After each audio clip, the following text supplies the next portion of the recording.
todos e todas, nós estamos aqui para mais um vídeo do nosso quadro assíncrono da segunda jornada em Tomopet, intitulado Momento com o Especialista. E no vídeo de hoje a gente vai falar sobre o manejo integrado de pragas na cultura da fava. E para isso a gente chamou o pesquisador Daniel Rodrigues Neri. Ele é graduado em Engenharia Agronômica pela Universidade Federal do Ceará, cursou mestrado e doutorado em Agronomia e Fitotecnia pela mesma instituição, nas sub-áreas de entomologia e acarologia agrícola, com foco na resistência de plantas e melhoramento genético. Atualmente, ele é técnico do Instituto Federal de Educação, Ciência e Tecnologia do Ceará, campus Umirim, desenvolvendo pesquisas relacionadas ao manejo integrado de artrópodes pragas, controle biológico, resistência de plantas a pragas e melhoramento genético de fava. Também é membro dos grupos de pesquisa, inovação e sustentabilidade na agropecuária e proteção de plantas no semiárido, além de possuir experiência em projetos de assistência técnica e extensão rural e elaboração de projetos agropecuários. Então, mais um nome de peso para contribuir com a nossa jornada. Nery, a palavra é sua. Cumprimento a todos e a todas. Bem, hoje iremos tratar sobre o manejo integrado de pragas na cultura da fava. Uma pequena introdução. A fava é a segunda leguminosa mais importante do gênero Phaseolus. O nome científico é Phaseolus lunatus. A primeira leguminosa mais importante desse gênero é o feijão comum, que é o Phaseolus vulgaris, mais conhecido popularmente por mulatinho, feijão preto, feijão de arranca, né? Mas a fava espadinha, feijão fava, também possui vários outros nomes comuns. Ela é fonte alimentar estratégica para as regiões tropicais e subtropicais do mundo. Por quê? Vamos ver aqui nessa tabela abaixo, temos os meses do ano. Se considerarmos a época de semeadura no mês de janeiro, como ocorre aqui no sul do Ceará, na região do Cariri, os agricultores semeiam feijão, milho e fava. Lá para março, temos colheita de feijão verde e milho verde, que se prorroga até abril. Já no mês de maio, temos feijão seco. E temos fava verde no mês de maio, que se estende essa fava verde até o mês de junho. Em junho são colhidos feijão seco e milho seco. E a fava seca pode se prolongar até o mês de setembro, em algumas regiões. Então, você tem o alimento ofertado em uma época que não há tanto alimento. E como ela possuindo proteínas, carboidratos, minerais e vitaminas, ela tem bastante importância, principalmente aqui na região Nordeste. Ela possui tolerância, rusticidade e ampla capacidade de adaptação que permite que o cultivo seja estrategicamente praticado em muitas comunidades carentes. Aqui nessa foto nós temos uma área que no mês de julho, que praticamente não há mais chuvas aqui no Ceará, ela está verde e é a época da colheita da fava verde, ou no caso, fava madura. Bem, ela é utilizada na alimentação humana como grãos secos e grão verde, e faz parte do baião de dois, das favadas, do mungunzá, aquele mungunzá salgado, das farinhas, que as pessoas trituram grão seco e fazem algumas farinhas. Seus ramos e folhas também podem ser utilizados na alimentação animal e ela também é utilizada como adubo verde, porque é a fixação de nitrogênio no solo. Bem, no Brasil, ela é amplamente cultivada por agricultores familiares. Segundo o IBGE, são mais de 156 mil estabelecimentos no Brasil que trabalham com esta cultura. No ano de 2017, foram cultivados 40.818 hectares. Destes foram colhidos 21 mil toneladas de grãos, que geraram uma renda de 35,3 milhões. A produtividade esteve em torno de 517 kg por hectare, que é uma produtividade ainda baixa, e a região Nordeste, ela concentra 96% desta produção. Aqui neste gráfico do IBGE, percebe-se que os estados que estão na cor mais azul escura são os maiores produtores desta leguminosa. No ranking, nós temos o Ceará, em primeiro lugar, com 8.228 mil toneladas. O Pernambuco, com 3.181 toneladas. E aí vem Paraíba, Maranhão, Rio Grande do Norte, Piauí, Sergipe, a maioria estados daqui do Nordeste. Essa notícia é do início deste ano, em que o Ceará atingiu a marca de 784 mil toneladas de cereais, leguminosas e oleaginosas. E o Ceará, na parte que cabe a fava dentro dessa produção, são 6 mil, quase 7 mil toneladas de fava. Bem, dentre os municípios do estado do Ceará que mais produzem essa leguminosa, temos Farias Brito, Viçosa, Baturité, Parambu, Caririaçu, Vaza-Alegre, Campos Sales, Assaré e Cariús. Dos 10, 5 são da região do Cariri. Essa região aqui, no sul do estado. Mas quase todos os municípios do estado do Ceará cultivam essa leguminosa. Então, vamos conhecer essa cultura. Aqui temos uma área que trabalhamos no município de Umirim, no campus do IFCE. 1º de fevereiro do ano passado, foi feito aqui um roço na área, logo após foi colocado calcário para corrigir o solo, depois foi feita uma aração, e depois fizemos um sistema de canteiros, né, de leiras. Antes de fazer o sistema, foi aplicada a outra metade do calcário para corrigir o solo. Esse sistema aqui de leiras a gente utilizou por conta das chuvas, porque esse solo aqui pode encharcar, e estando na leira não há problemas, não há perca de material por conta da chuva, do excesso de chuva, do alagamento. Fizemos um tratamento de sementes, porque muitas sementes, muitas variedades, como o agricultor utiliza a própria semente, ou às vezes compra semente no comércio, ou troca com outros agricultores, muitas das vezes essas sementes vêm contaminadas com fungos. Então, fizemos um tratamento de sementes. Aqui estamos utilizando diferentes variedades coletadas no estado. No dia 27 de fevereiro foi feita essa semeadura. Utilizamos o mesmo espaçamento que os agricultores usam no estado. Geralmente é meio metro entre plantas e 1 metro entre linhas. São colocadas 2 sementes da variedade de fava e 3 sementes de milho. O milho aqui serve como tutor para poder a fava enramar. A maioria das variedades utilizadas no Nordeste são variedades de crescimento indeterminado. Existem variedades de fava de crescimento determinado, mas predomina o crescimento indeterminado. E aí, para isso, precisa de um tutor, que no caso aqui é milho, alguns usam mandioca, e dá muito certo esse consórcio. 5 dias após a semeadura, nós temos a emergência das plântulas. Temos aqui os cotilédonos, os folíolos. Essa emergência pode durar de 5 a 10 dias, depende da variedade. 5 a 7 dias aqui após a emergência, já temos a folha totalmente expandida. Desculpa. E temos de 15 a 20 dias, já temos 3 trifólios. A folha da fava, ela é um trifólio. 30 dias após a emergência, a gente já observa aqui a fava enramando no milho. Ela ocupa toda esta área.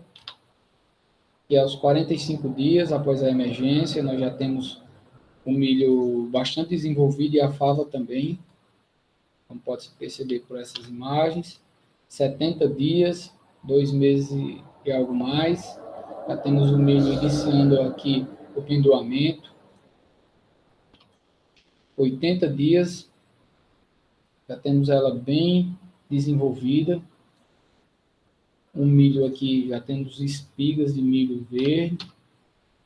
3 meses após a emergência é que aparecem as primeiras flores. Esse período aqui, ele pode variar. Aqui é uma média das variedades que a gente utilizou.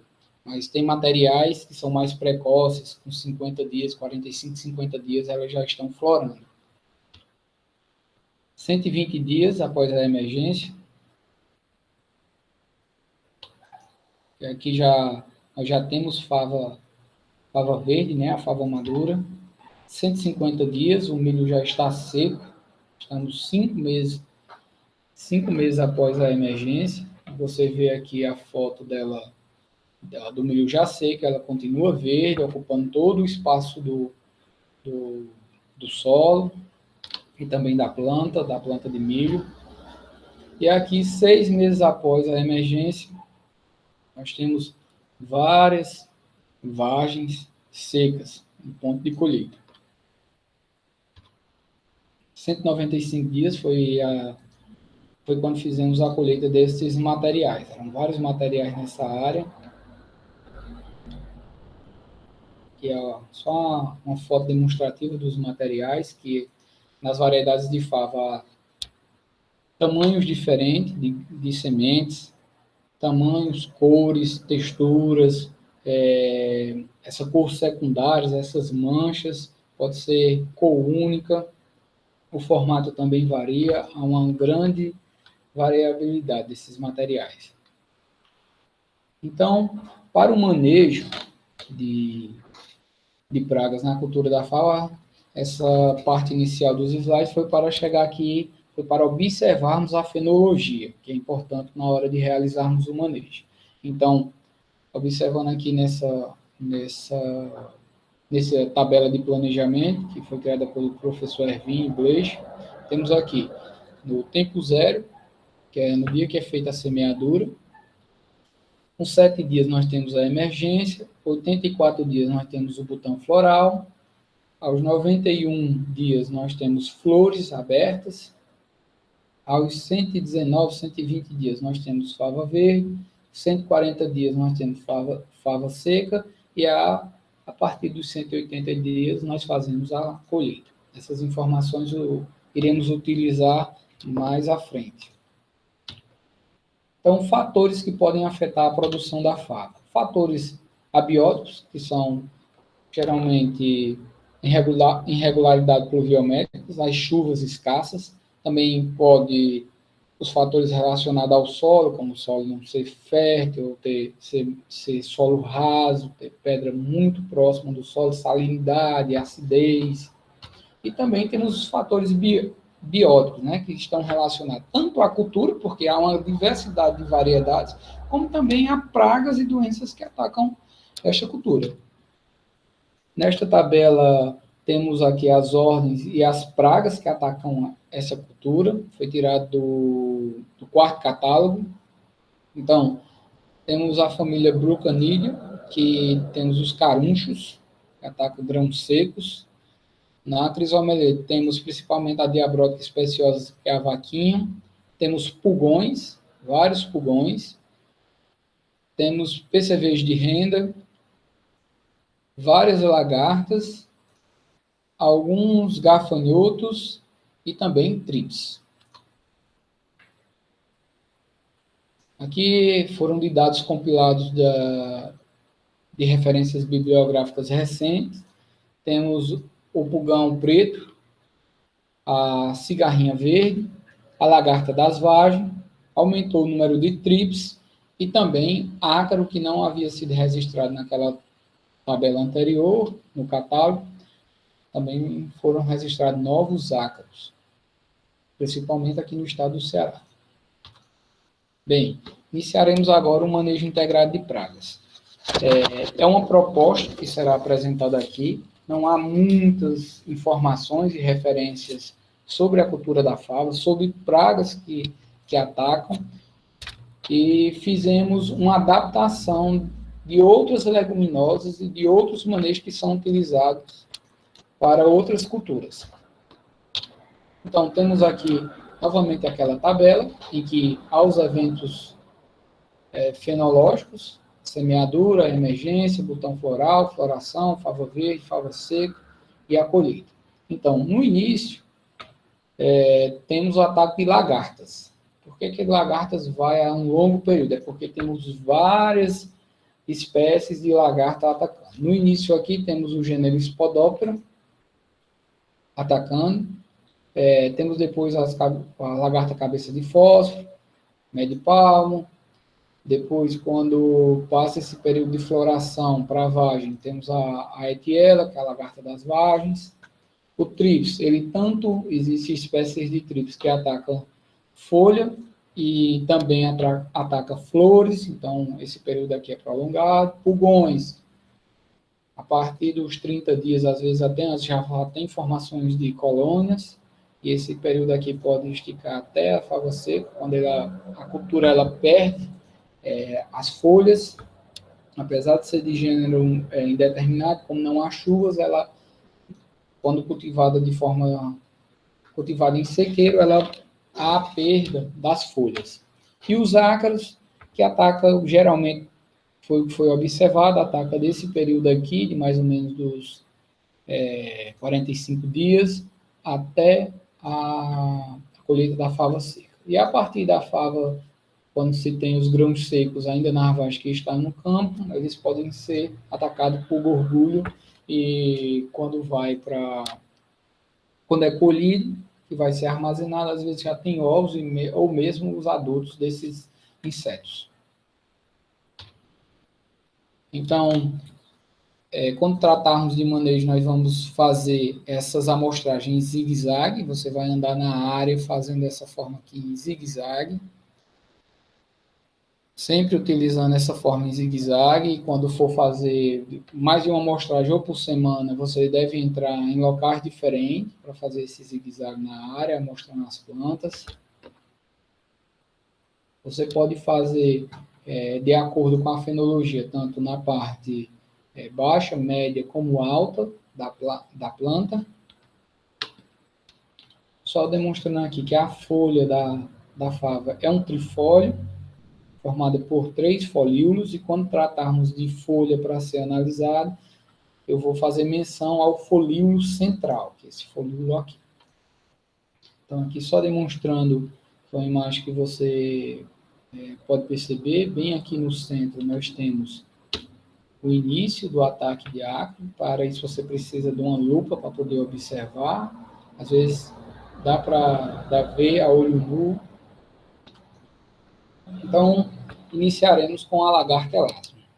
A lagarta elasma é essa lagarta que ataca no início, após a emergência da planta. O que é que acontece? Ela vem e faz uma galeria, ela começa a se alimentar, ela pode iniciar com as folhas, descer para o caule e começar a se alimentar aqui. Ela é essa lagarta roxeada, mas ela pode ser esverdeada, que essa foto ela está em soja. Ela forma uma galeria aqui no caule e vai se alimentando. Muitas das vezes você encontra um casulo misturado aqui de terra e areia, que essa lagarta se encontra. A planta murcha, seca e tomba. Geralmente o período de uma geração vai de 25 a 45 dias, de ovo até o adulto. Então, como é que eu faço esse monitoramento dessa lagarta? Então, vamos escolher 10 pontos, fazendo aquele zigue-zague. Aqui essa não está toda a área, eu estou só demonstrando. Você vai escolher um delimitador de área, que no caso pode ser um cano de 2 metros ou uma vara de 2 metros. E antes de você iniciar a sua amostragem, você vai escolher o lado que você vai amostrar. Eu vou amostrar do lado direito. Então, você vai entrar nesta área e vai jogar essa vara, e quando você chegar onde essa vara caiu, você vai contar o número de plantas que está do seu lado direito, vai contabilizar a quantidade de plantas, que no caso aqui são 5. São 5 plantas toda vida que você jogar esse delimitador, essa vara de cana, porque o espaçamento da fava é de meio metro entre plantas. Então, dá 5 plantas. Então, você vai contar essas 5 plantas e vai observar se há o ataque da lagarta. Essa lagarta, quando o solo está seco, houve um período de verão, veranico, como é chamado, sem chuvas, o ataque dela é maior. Solos arenosos também ela tem preferência, ou seja, se você tem um solo úmido, se você plantou fava e é irrigada, ou há uma umidade no solo, ela não tem muita preferência. Então, sabendo dessa informação, a gente pode ter um ponto de alerta. Você sabendo que aquele período já está com mais de uma semana que não chove, pode haver ataque, se sua cultura estiver na fase inicial da lagarta elástico. Então, voltando aqui. Fez essa delimitação, contou, observou o ataque, porque após o ataque, planta atacada é planta perdida. Porque ela vai consumir a planta, não se recupera após o consumo. Ela vai consumir ali os feixes vasculares e essa planta vai vir a morrer. Então, o nível de controle são 5%. Então, como são 10 pontos, são 5 em cada ponto, então nós temos 50 plantas. Tá? Aqui um exemplo. 50 plantas você amostrou na sua área. Você observou 2 plantas atacadas. Então, 2 vezes 100 dividido por 50 dá 4%. Então, já está na época do nível de controle? Não. Você chegou próximo do nível de controle. O que é que você tem que fazer? Se você fazia de 15 em 15 dias sua amostragem, então você faz semana que vem. Então você tem que fazer na semana seguinte, porque o nível de controle já está muito próximo. Então, se você fazia a cada semana, então você tem que fazer, se você fez na segunda, você tem que fazer na sexta-feira. Pode ser que você já encontre um nível de controle. Espodóptera, o complexo Espodóptera. Vocês veem aqui elas atacando no início, após a emergência. Aqui deve estar com 7 dias após a emergência. Ela chega a consumir toda a parte foliar da planta. Ela vem tanto para o milho, que é a cultura principal de ataque, mas também ataca a fava. E só mostrando, a fava toda consumida, a lagarta, houve o consumo aqui do milho. Mais uma vez aqui, Spodoptera fugiperde. E aqui só mostrando como é que você identifica algumas das características que essa lagarta tem. Para a Spodoptera fugiperde, você tem as pontuações pretas no dorso, e lá no final você tem 4 pontuações no final do abdômen. E na cabeça você tem um Y invertido. Já para Eridânia, você tem listras cremes e uma faixa que é interrompida por uma mancha escura antes de chegar na cabeça. Já a Cosmioides, você tem listras amarelas no dorso que chegam até a cabeça com essas pontuações brancas. Mas no caso aqui, a mais comum é a Spodoptera fugiperde. Como é que fazemos o monitoramento desta lagarta? Esqueci de mencionar que lá é uma geração de ovo adulto, são 30 dias. Período seco também é um ponto de alerta. Teve período seco naquela fase da cultura, é bom ficar em alerta. Aqui a gente pode utilizar o pano de batida. Como é o pano de batida? O pano de batida tem meio metro, aqui no caso desse exemplo, mas para mostrar a cultura da fava você tem que ter 1 metro de largura, a não ser que seu espaçamento seja menor que esse, entre linhas da cultura. Então a gente faz um pano de batida de 1 metro por 1 metro. E aí você vai bater desse lado aqui e observar as lagartas que caem aqui. O nível de controle é quando atingir 3 lagartas por metro quadrado. Então, você tem 1 metro aqui, outro metro aqui. Então, você está mostrando 2 metros quadrados. ou 2 metros linear. Tá? Metro quadrado aqui, mas é metro linear. É a mesma coisa, que é 1 por 1, mas são 2 metros, metro linear. Então, você vai fazer novamente 10 pontos, novamente fazendo o zigue-zague na sua área. E quando vou, aqui no nosso exemplo, você vai mostrar 60 plantas, porque tem 1 metro. Então, você quando faz 3 de um lado, 3 do outro, você está mostrando 2 metros linear. Então, 35 lagartas foram encontradas, 35 dividido por 20 metros é igual a 1,75 lagartas por metro. Então, sabemos aqui que ainda não atingiu o nível de controle. Tem que ficar esperto com estas lagartas, né, do gênero Spodoptera, porque ela reduz bastante a planta, reduz o estando bastante e a planta não recupera. Uma das formas que a gente controla essas lagartas mencionadas anteriormente é com o uso de Beauveria baciana, Bacillus thuringiensis, Trichogramma praetorius e Baculovírus Spodoptera, para o gênero Spodoptera. Desses materiais aqui, eu utilizei o Bacillus thuringiensis. Todas as vezes que trabalhei com fava nos últimos anos, que essa praga atacou, as duas pragas anteriores, o Bacillus thuringiensis eu consegui controlar.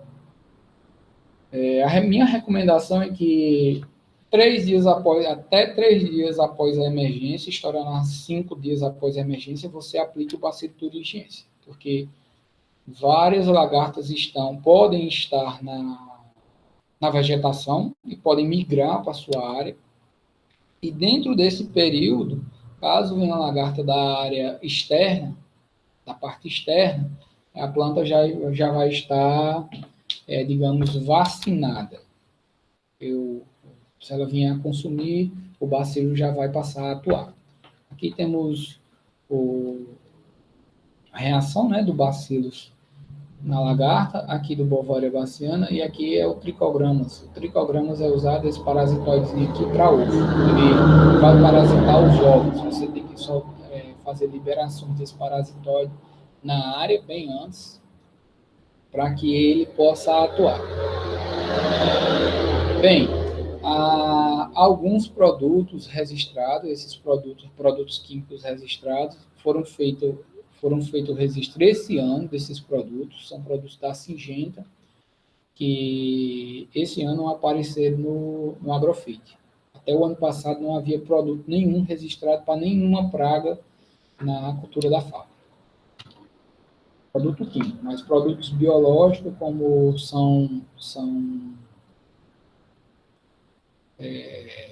as pragas são comuns de outras culturas, você pode utilizar esses produtos biológicos. Então, temos também a lagarta merideira. Essa lagarta, que ela tem 3 pares de perna aqui no tórax, 2 abdominais e 1 anal. É uma lagarta que ela tem essas manchinhas pretas aqui pelo corpo e tem essas listras que vão da cabeça até a parte anal. Elas consomem a folha, deixando apenas essas nervuras, nervura central e outras nervuras. Temos também a lagarta cabeça de fósforo, é uma lagarta fácil de identificar, ela tem essa cabeça aqui grande e se assemelha à cabeça de um palito de fósforo. Tem essas listras amarelas, 2 listras amarelas, e tem essa preta aqui no centro. Uma desfolha, ela provoca uma desfolha bastante grande, ela se enrola e durante o dia e à noite ela sai para consumir. Temos também a lagarta enroladeira de folha, ela é uma lagarta mais translúcida, você vai encontrar tanto a folha enrolada como muitas fezes dessa lagarta. Temos também a vaquinha, que é esse inseto aqui, também conhecido como brasileirinho, por conta das cores amarelo e verde no hélito dela. Ela provoca desfolha. Então, como é que monitoramos essas últimas pragas, que são lagartas desfolhadoras? 10 pontos, novamente a recomendação, 30% livre de controle, é 30% no período vegetativo e 15% no período reprodutivo. Então, vamos lá dar um exemplo. Nós temos aqui várias folíolos da cultura da fava, temos uma folha sadia, temos uma folha aqui com 25% de ataque, com 45% de ataque, 65% de ataque de desfolha, né? E maior do que 75% de desfolha. Então, você vai chegar na cultura, vai novamente entrar em zigue-zague e você vai observar uma planta. Então, dentro da sua área, você vai observar 10 plantas. Quando você chegar na planta que ela vai estar aqui, já passou daquela fase de planta inicial, onde tinha o gênero Spodoptera e a lagarta do elasmo, e aqui ela já está num período vegetativo mais avançado. Então, você vai observar, quando chegar nesse ponto que você vai caminhar, você vai observar a planta como um todo e vai dar, como vai haver desfolha, você vai dar uma nota, que é 25 ou 30. Com base nessas informações, você vai somando e vai andando. Então, digamos, na primeira planta, foi mais ou menos 30%, na segunda, 45%, na terceira, 20%, e aí por dentro até fechar 10%. Depois você multiplica por 10 e divide por 100. Nesse caso aqui do exemplo, deu 34%. 34%, então o que é permitido? 30%. Então, corre que está na hora de fazer o controle. O que é que utilizamos para fazer o controle? Novamente, Beauveria-bassiana, que é um fungo, dá certo, ainda mais porque tem um período chuvoso e cria um microclima ideal para ele se desenvolver. Bacillus thuringiense e Trichogramma. Esse defensivo também foi registrado esse ano, que é o Karatê. Ele é recomendado para o controle da vaquinha. Temos também nas áreas alguns inimigos naturais que a gente observou fazendo o controle. Aqui temos uma vespa fazendo controle de lagarta, aqui temos uma lagarta parasitada. Esse material aqui é na entrelinha, entre uma linha e outra. Uma outra forma que a gente encontrou para fazer quando há grandes ataques de lagarta é essa forma que na borda a gente coloca sorgo ou milho, um milho em um espaçamento muito próximo para que as lagartas que vêm da área externa venham a alimentar e não adentre a área onde está a cultura principal. Aqui é só milho, antes disso foi plantado sorgo, e nós fazíamos o controle aqui nessa área. E quase, onde a gente vê a cultura principal aqui, ó, quase não havia problemas. Aqui só uma foto mais próxima, você vê que a diferença, né, de tamanho, porque a cultura aqui é atrasada e sofreu também com o ataque da praga. É uma forma que a gente encontrou, como se fosse uma sentinela, né? E essas daqui, em vez de atacar a cultura principal, ataca essa bordadura. Aqui na frente também havia plantas, porque foram consumidas pela praga, né? Veio a morte. Então agora vamos falar do pulgão preto. O pulgão preto, o Apis crassivora, este inseto aqui, que tem as finais das pernas pretas, da antena, é um inseto pequeno, que faz parições, não coloca ovos, ele faz parições de indivíduos semelhantes, são fêmeas que parem fêmeas, e em torno de 5 a 7 dias, essas fêmeas aqui já estão adultas e aptas a iniciarem suas parições. Então, em um pequeno espaço de tempo, você tem um aumento da população. Eles são insetos sugadores, podem transmitir vírus e soltam um líquido açucarado que muitas das vezes a gente encontra formigas e em um ataque mais severo a fumagina, que é um fungo que se alastra que impede a fotossíntese. A população alta deste inseto também provoca grandes danos. Temos também outro pulgão, que é o Apis Fabo, ele é um pulgão, não é um tão preto brilhante assim como o pulgão Aphis crassívoro, ele é mais fosco e tem várias, também com os mesmos hábitos de parições. Aqui a gente vê uma colônia formada, poucos insetos adultos e muito ninfas, que é a fase jovem deste inseto. Ó, temos adultos 1, 2, 3, 4, 5. Ó, o tanto de ninfas, essas outras aqui são tudo ninfas. Então, para monitorar o monitoramento de pulgões, novamente 10 pontos, andar em zigue-zague nessa área e você vai observar a planta, ausência ou presença de colônias. Ah, eu vi um, dois. Não, não é uma colônia. Então, uma colônia tem que ter de 8 indivíduos para frente. Então, se você amostrou 10 pontos, andou nessa área e observou 3 plantas atacadas, então o nível de controle vai de 30% a 40%. Então, se você observou 3, então você atingiu 30%. Então, por que eu coloquei aqui de 30% a 40%? Porque há um limite tolerável para isso. Quando é que esse inseto ataca mais? Geralmente quando inicia os períodos secos, assim, quando as chuvas são mais escassas. Quanto maior a temperatura, mais rápido esse inseto vai se desenvolver. Então, o nível de controle de 30% a 40%. Épocas de chuva, dificilmente ele vai conseguir formar colônia, porque a chuva bate, derruba, há outros predadores que se alimentam.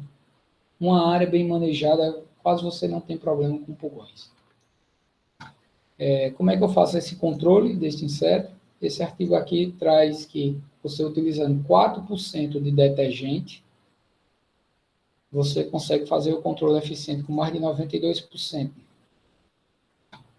Então, se eu tenho um pulverizador de 20 litros, 4% de 20 litros são 800 ml. Então, eu vou usar 800 ml do detergente e vou conseguir fazer o controle. E aí você faz uma pulverização em que atinge, como eles são insetos de corpo mole e respiram pela pele, tem os espiráculos que respiram, é tirada a serosidade e também topem os espiráculos, é por onde eles respiram e eles vêm a morrer.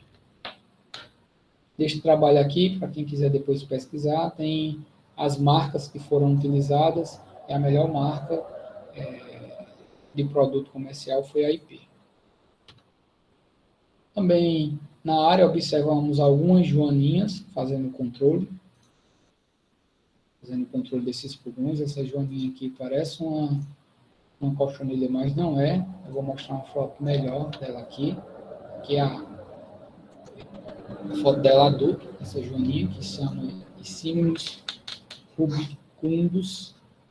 Ela aqui, ó, a fase de ninfa dela, ainda jovem, fazendo controle aqui de um pulgão.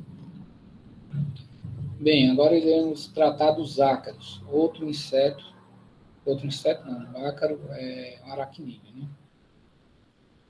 O ataque de ácaro, você vai perceber uma bolhosidade nas folhas, como também essas manchas aqui, essa despigmentação na folha. Isso aqui é provocado porque o ácaro suga o conteúdo celular, essa célula fica sem nada dentro e fica com essa forma esbranquiçada. 2 ácaros são mencionados para a fava, o Tetranychus neocaledônicos e o Tetranychus urtis. O Tetranychus urtis tem essas manchinhas pretas aqui, e o Tetranychus neocaledônicos, que está todo aqui nessa cor vermelha. Como é que acontece aqui? Eles atacam geralmente no período mais seco, nos períodos que tem poucas chuvas, a disseminação na área é rápida, caso não seja controlado. Como é que a gente faz o monitoramento deste ácaro, ou destes ácaros? Nas minhas levantamentos, eu não encontrei o Tetranychus urtis, apenas o Tetranychus neocaledônicos, aqui nas áreas que eu trabalhei e acompanhei. Então, você tem um folíolo aqui sadio, sem manchas. Aqui nós temos o início, a foto não está bem nítida, mas a gente tem um início aqui com várias pigmentações. Aqui você tem em torno de 40% do ataque. Aqui 70%, muita a folha, o folíolo praticamente atacado, e aqui mais de 70% atacado. Às vezes, quando está nesse período aqui, você já encontra vários ácaros para dispersar, você encontra teia, é um ácaro que forma teia para se proteger e proteger os ovos. Você encontra eles migrando para o topo, e o vento, quando passa, leva alguns ácaros. Folhas velhas também que venham, porventura, a secar e a cair, vão ovos. Quando o vento carrega essas folhas, esses ácaros passam a contaminar novas plantas. Então, novamente, o monitoramento de 10 pontos, o nível de controle de 30% a 40%. Como é que eu faço isso? Novamente, você vai andar em zigue-zague na área e vai observar a planta, como é que está esse estado em relação a essas porcentagens aqui de ataque. Aqui no exemplo nós temos a primeira planta 35, outra com 50, 25, depois você pega, soma todas as 10 plantas que você visitou, a porcentagem desse ataque, vezes 10, que são os 10 pontos que você mostrou, dividido por 100, você tem 33%. Então, está precisando fazer o controle. O nível de controle foi atingido. Há produtos químicos registrados para esses ácaros para esta cultura? Não. Então, o controle é feito através de outros ácaros, que são ácaros predadores. Existe o Phytoseidum macrops, que é um ácaro, esses dois ácaros, né? E o Neuzeus californicus, que também é outro ácaro, esse aqui, ele predando aqui o Tetranicus urto. Então, esses ácaros são comercializados e você pode estar utilizando, fazendo liberações na sua área. Eu utilizei esse ácaro aqui e tive um bom resultado. Consegui manter abaixo do nível de controle. Na área também, nós encontramos essa joaninha fazendo o controle de alguns ácaros. Esses pontos vermelhos aqui é ácaro, não dá para ver porque eu estiquei a foto, mas tem vários ovos e essa joaninha se alimentando. Não foi possível identificar qual espécie essa joaninha pertence. Bem, eu havia dito que não havia produto registrado, mas não há produto registrado para o Tetranicus neocaledônicos. Para o Tetranicus urto tem esse produto aqui, que é o Polo, que também é da Syngenta. Todos os produtos que estão registrados para a FAO até o momento são da empresa Syngenta. Também é um produto novo que foi registrado recentemente. Trips. Existe o Trips Caleotrips phaseolum. Temos aqui a ninfa, do seu lado direito. E temos aqui o adulto. Ele vai se alimentando, vai ficando esses pontos esbranquiçados. A folha, no lado adaxial, na parte de cima do folíolo, você observa as pontuações brancas parecidas com a do ácaro. Às vezes, quando você vai fazer a amostragem, e você vira, ou pode ser ácaro, pode ser trips. E às vezes pode ser o percevejo de rena. Né? São bem parecidos os sintomas. Mas quando você vira o folíolo, você vai observar e encontrar este inseto. Ou nesta forma aqui, que é a forma jovem. Né? Temos também o Trips Frankniella schutz, esse Trips aqui, também provoca ataque. Esse aqui tanto ataca folha como flores, esse aqui ataca mais flores. Como é que você faz este monitoramento destes insetos? Novamente 10 pontos, e o nível de controle que foi estabelecido, que eu trabalhei, foi 3 adultos por folíolo ou 3 indivíduos por racema. Racema é o conjunto de flores da fábrica. Como é que você faz isso? Na folha, você vai observar novamente, fazendo zigue-zague e observando, virando esse folíolo. Lembrando, gente, que para você fazer essas amostragens, você tem que ir nas horas frescas do dia. principalmente pela manhã, no início da manhã, porque conforme o dia vai passando e a temperatura vai aumentando, fica mais complicado você fazer a amostragem, porque esses insetos vão se dispersando quando você vira a folha. Então, por o exemplo aqui, né, encontrei 3 indivíduos no folíolo, lembrando, folíolo central, de uma planta que foi amostrada, na segunda encontrei 5, e aí eu faço 10 dividido por 10, tem uma média de 2,6. Então, preciso fazer? Não, ainda não preciso fazer. Como é que eu faço para saber na flor? Você vai pegar uma bacia com um depósito de fundo branco ou de fundo claro, você vai bater um racemo, essa estrutura da flor, você vai bater e aí vai cair o tríplice. Aí você faz a contagem desses indivíduos. Da mesma forma que foi dito aqui nesse exemplo. Muitas das vezes o dano do tríplice é passado desapercebido por conta que a planta mesmo tem um abortamento natural de flores.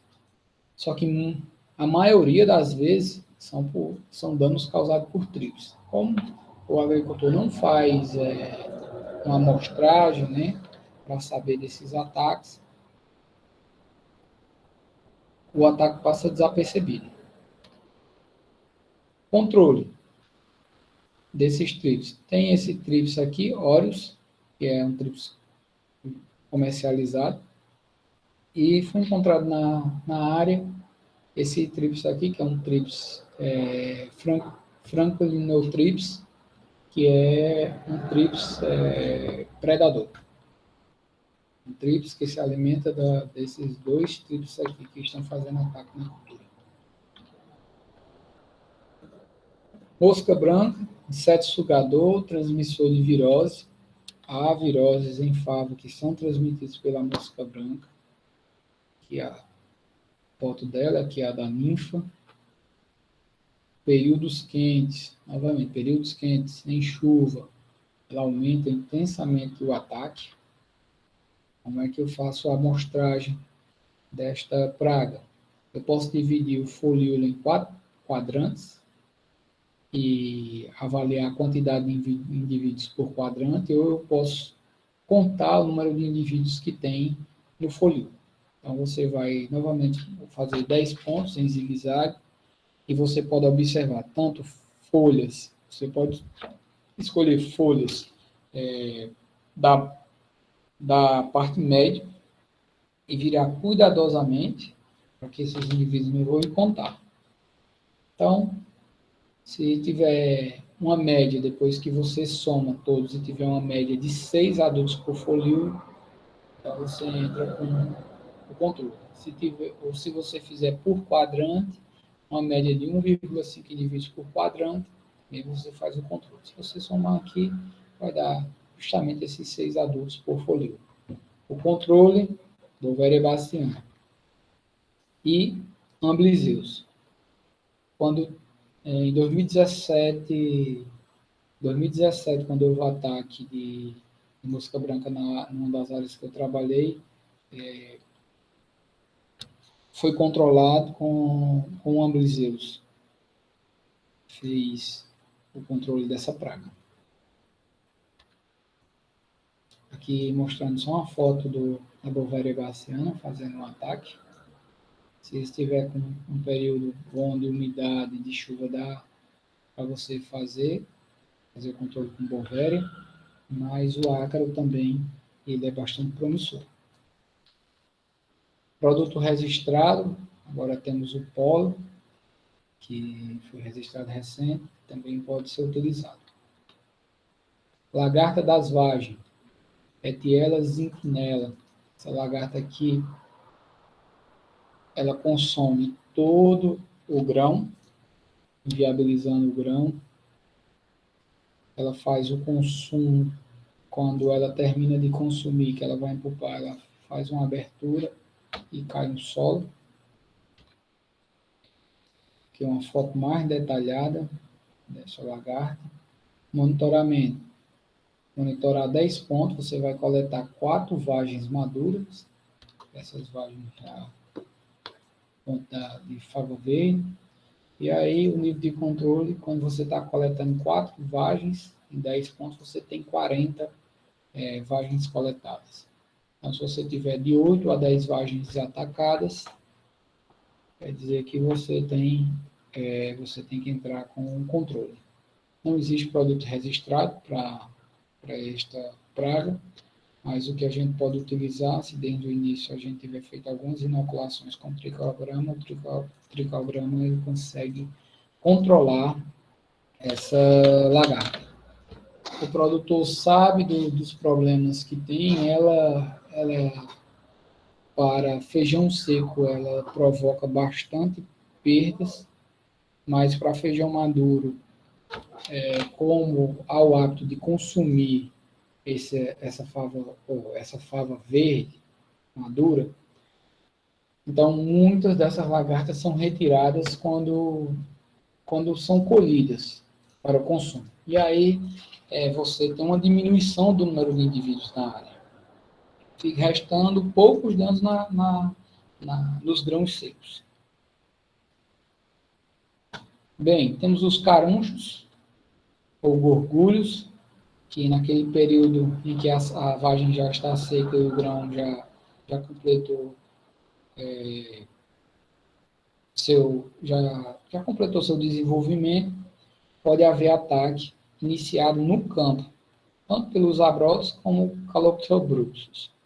Então, eles podem já ir adulto nessas vagens, quando debulhados que é percebido os danos que eles provocaram, ou também podem ir ovos, e depois de debulhados, enquanto estão ensacados, eles começam a se desenvolver. O agricultor geralmente usa garrafa PET para poder armazenar esses grãos e não tem tantos problemas. Bem, trago também esse artigo que traz os inimigos naturais que foram encontrados num cultivo no estado do Piauí. Então, temos aqui 2 ácaros predadores, o Proctaleabolus e um Ambriseus. Temos também aquele Trips, que eu só tenho a foto dele jovem, aqui tem a forma dele adulto. É um Trips predador, Trips que controla Trips. Temos também um parasitoide do gênero Aphelinus. Aqui eles saem de dentro de um pulgão, um parasitoide que controla pulgões, eles saem de dentro de um pulgão. Temos também aquela joaninha,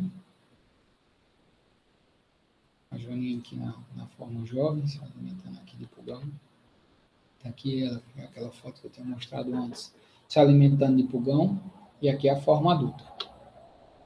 Na área também, nas nossas áreas, foram observadas percevejos fazendo controle de algumas pragas, algumas lagartas.